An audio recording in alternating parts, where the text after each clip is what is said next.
पंचभूत और त्रिपुट तत्वों से बनी असुर सेना अब तैयार है। इसमें प्राण फूके जाने के लिए यज्ञ की अग्नि को और शक्ति देनी होगी, किंतु इसके लिए मुझे और हवन सामग्री और घृत की आवश्यकता होगी। शीघ्र जाओ, लेकर आओ ये सामग्री। हमने यदि यज्ञ में बाधा डाली तो गुरु शुक्राचार्य का ध्यान आकृष्ट होगा और वो उस विघ्न को दूर करने का कोई उपाय सोच लेंगे, किंतु हम उसके पूर्ण होने में विलंब तो अवश्य उत्पन्न करवा सकते हैं। ये हमें सेवकों के वहाँ पहुँचने से पूर्व ही उस स्थान पर पहुँचना होगा जहाँ हवन सामग्री और घृत का भंडार है। चलिए मूषक जी, जिस ओर वो सेवक जा रहे हैं भंडार गृह भी अवश्य उसी ओर होगा। ओम नमो नमो नमो नमो स्वाहा। ओम नमो नमो नमो स्वाहा।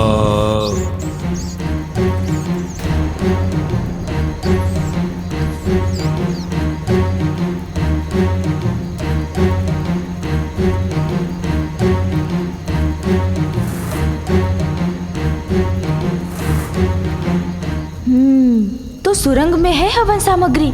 मुझे तत्काल कोई उपाय करना होगा ताकि असुर सैनिक वहां तक पहुंच ही ना सके। हाँ, ये उपाय तो अच्छा है। सुन जी,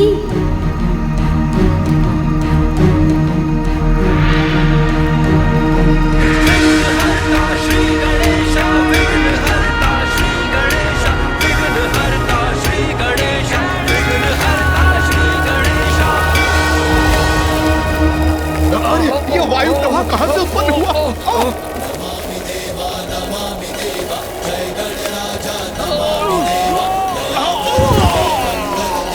बहुत अच्छे प्रभु।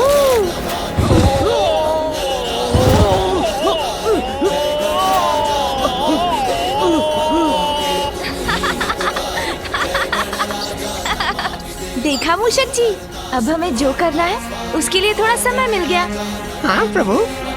मूषक जी, शीघ्र चलिए भंडार के भीतर।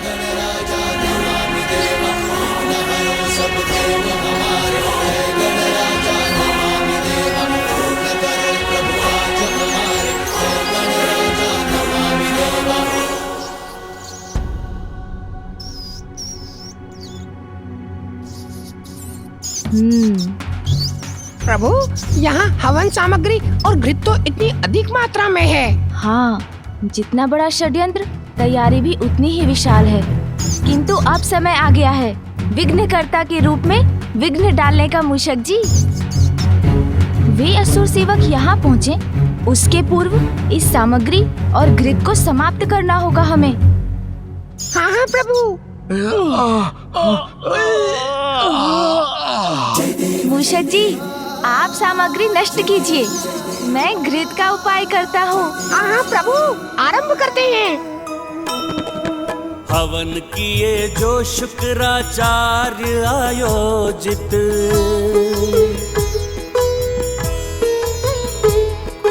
जिससे हो देव नष्ट जग का हो अहित।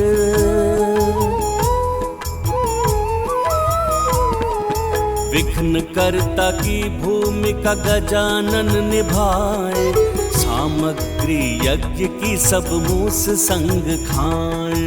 जय गणेश जय गणेश जय गणेश देवा, माता जाति पार्वती पिता महादेवा।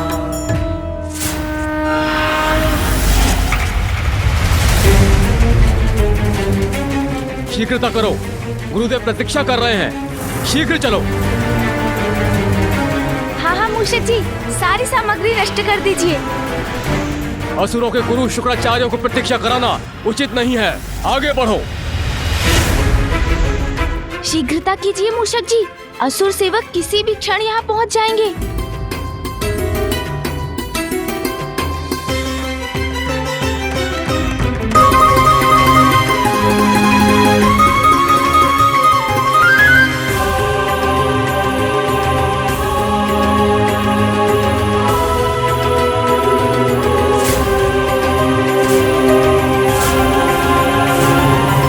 क्या हो गया? सारी सामग्री और घृत कहां लुप्त हो गए। गुरु शुक्राचार्य को ज्ञात हुआ तो उनका क्रोध हमें भस्म कर देगा, किंतु किसने किया ये दुस्साहस? गया कहां? ये तो अच्छा हुआ प्रभु कि यहाँ उन सेवकों ने भंडार में प्रवेश किया और वहाँ हम निकल गए। अब तो वो इसी विचार में होंगे कि सामग्री और घृत को किसने नष्ट किया। हाँ मूषक जी।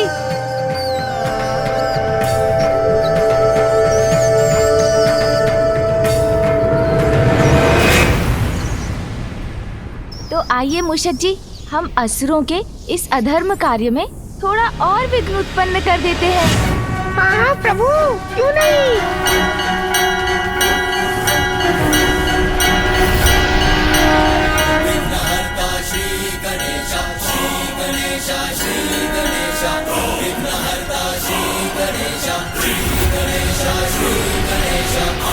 अब ये कवच गुफा में समाहित होने वाले तत्वों की शक्तियों को रोकेगी।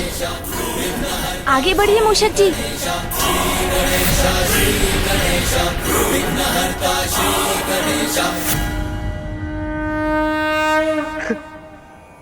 प्रतीत होता है प्रथम पूज्य श्री गणेश अपने प्रयास में सफल हुए। हमारी ऊर्जा लौट रही है।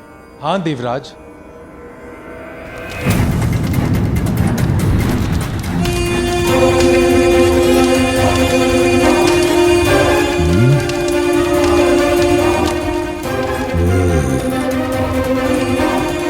पंच तत्वों का प्रवाह क्षीण क्यों पड़ गया? प्रतीत होता है कि कोई मेरे कार्य में विघ्न डालने का प्रयत्न कर रहा है। अन्यथा मेरे कार्य की गति कम कैसे हो रही है?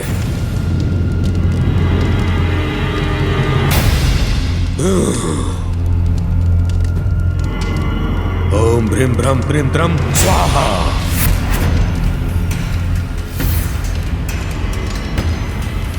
नहीं, हवन सामग्री समाप्त नहीं हो सकती। मैंने अपने सेवकों को सामग्री और घृत लाने के लिए भेजा था। इतना विलंब क्यों कर रहे हैं वो?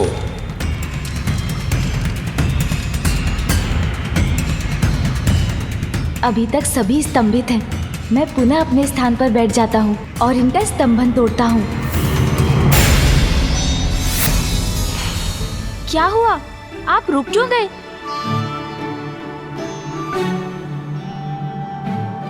लड्डू खिलाइए ना। जी महादेव पुत्र, मैं वही करने का प्रयत्न कर रहा था।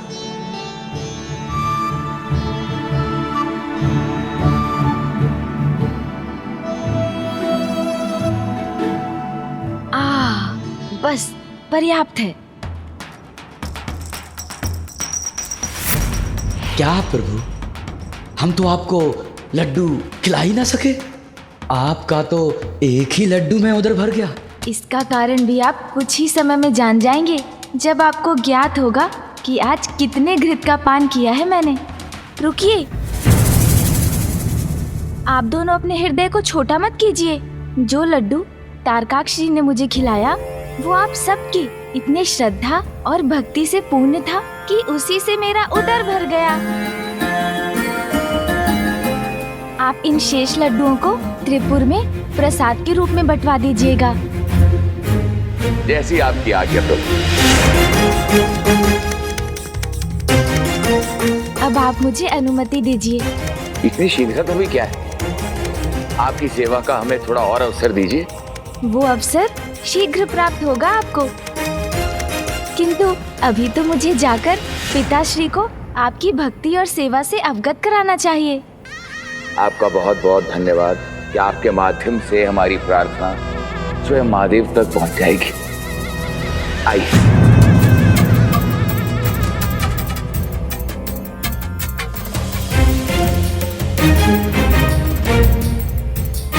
हमें अपने सानिध्य का सौभाग्य प्रदान करने के लिए शत शत नमन प्रभु।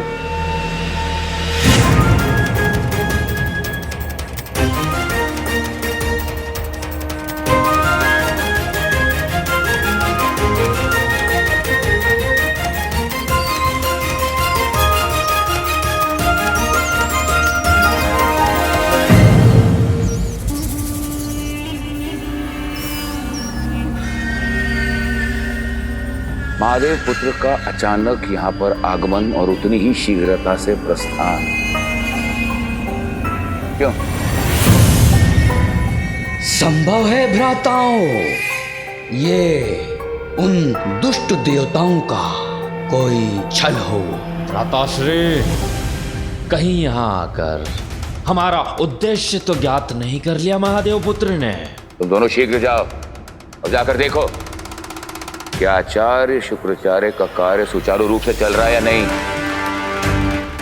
अब हमारे वास्तविक प्रयोजन में और विलंब नहीं होना चाहिए। बहुत प्रतीक्षा की है इस दिवस की, अब और नहीं, अब और नहीं।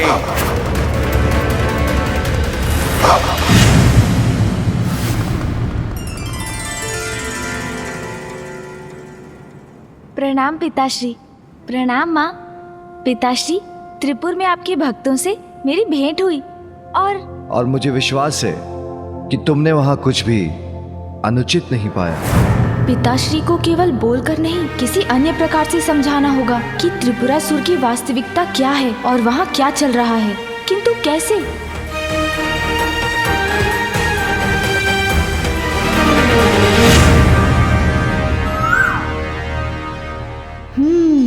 मिल गई युक्ति। अवश्य पिताश्री, आपका विश्वास उचित है। अनुचित का तो लेश मात्र भी नहीं था वहाँ। किंतु मैं आपको कुछ और भी दिखाना चाहता हूँ। पिताश्री, माँ, मेरे साथ आइए ना।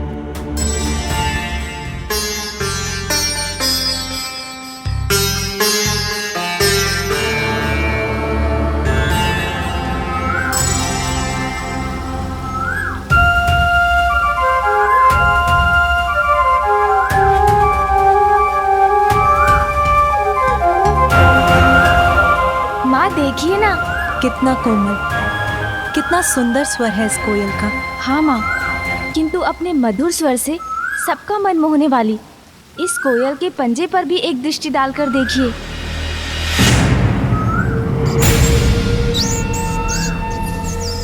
कभी कभी कोमलता के पीछे अपनी क्रूरता छिपाने वाले अपने ऊपर पवित्रता और धार्मिकता का ढोंग रचते हैं, मीठी वाणी बोलते हैं, किंतु उनके भीतर कुटिलता छिपी होती है।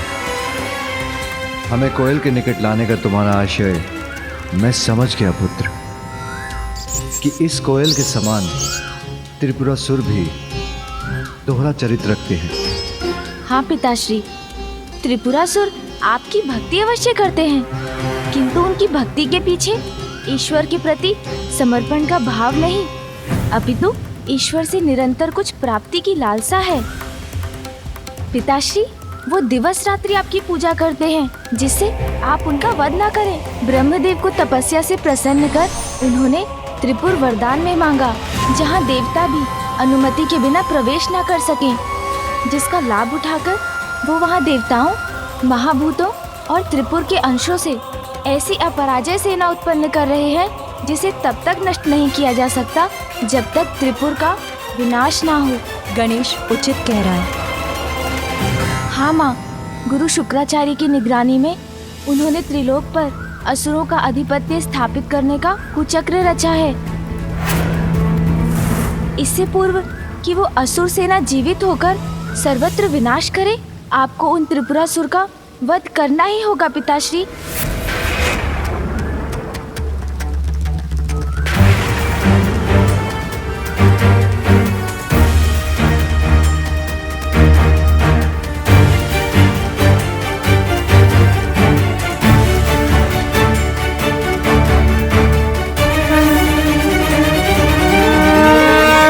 मुझे दिखाई दे रहा है त्रिपुर का नाश करने के लिए जो अनिवार्य स्थिति है वो अभी उत्पन्न हो रही है। स्वामी, यदि अभी आपने विलंब किया तो अगले सहस्त्र वर्षों तक त्रिपुर का नाश असंभव है।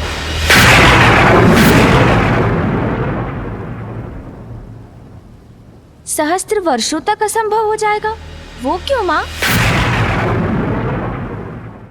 पुत्र,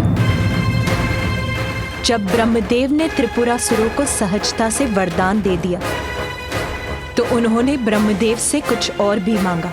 प्रभु, मेरे भ्राताओं की इच्छा अनुसार हमें त्रिपुर का वरदान देने की कृपा कर आपने हमें कृतार्थ किया, किंतु मैं अभी भी संतुष्ट नहीं हूं। मेरी एक इच्छा अभी शेष है, उसे भी पूर्ण करने की कृपा करें। कहो वत्स कमलाक्ष, क्या चाहते हो तुम?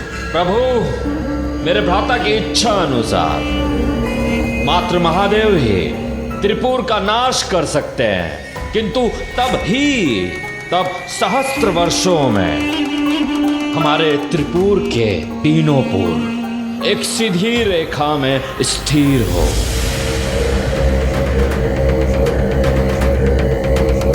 और जब शिवजी अपने एक ही बाण में हमारे तीनों पूरों पर प्रहार करे, जो बाण ना हो, और वो बाण उस धनुष से चले जो धनुष ना हो, और महादेव ऐसा उस रथ पर आरूढ़ होकर करे जो रथ ही ना हो। प्रभु, मात्र इसी अवस्था में त्रिपुर और हमारा विनाश संभव हो। तथास्तु, तथास्तु, तथास्तु।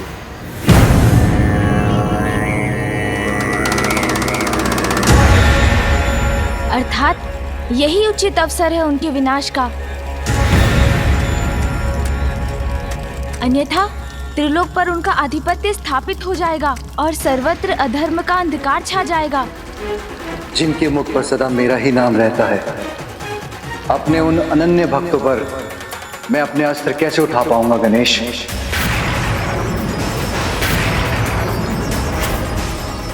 किंतु आपके वो भक्त तो संपूर्ण संसार का अहित करने की योजना बना रहे हैं पिताश्री।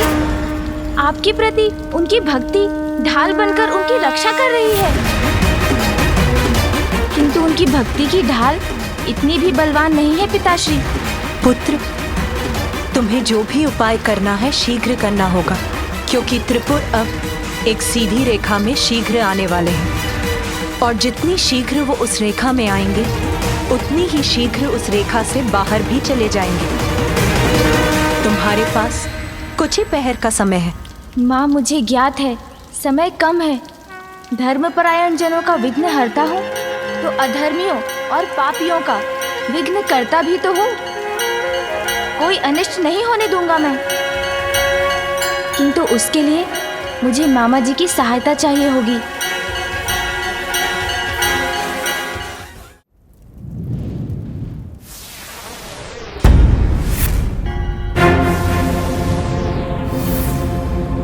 ये कैसा विघ्न है? अकस्मात ये अवरोध कैसे उत्पन्न हुआ? नहीं, मैं अपनी असुर सेना का निर्माण करके ही रहूंगा, और इसके लिए मैं अपनी समस्त आसुरी शक्तियों का आवाहन कर इस कार्य को पूर्ण और सफल करूंगा।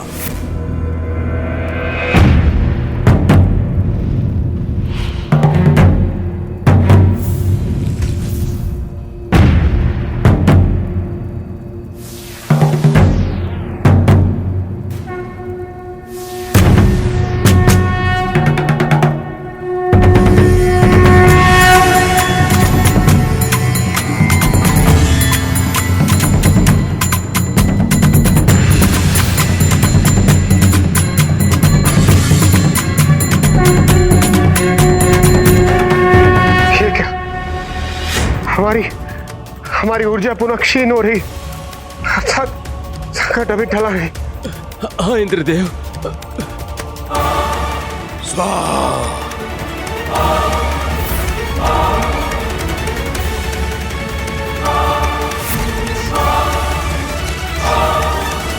अपनी रक्त की आहुति देकर भी इस यज्ञ की अग्नि को बढ़ाने की आवश्यकता होती तो वो भी करता मैं, किंतु अपनी असुर सेना और इस यज्ञ पर आंच कदापि नहीं आने देता। त्रिपुर के एक रेखा में आने के पूर्व इस असुर सेना को जीवित करूंगा। फिर त्रिपुर का कोई विनाश नहीं कर सकेगा। हर हर महादेव।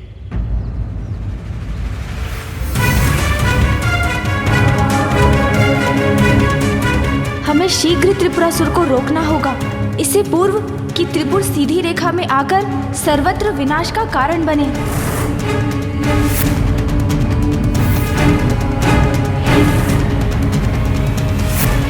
बाहरी आवरण को देखकर भीतर की सच्चाई को ज्ञात नहीं किया जा सकता। व्यक्ति को आवरण के भीतर छुपी सच्चाई को जानने का प्रयास करना चाहिए।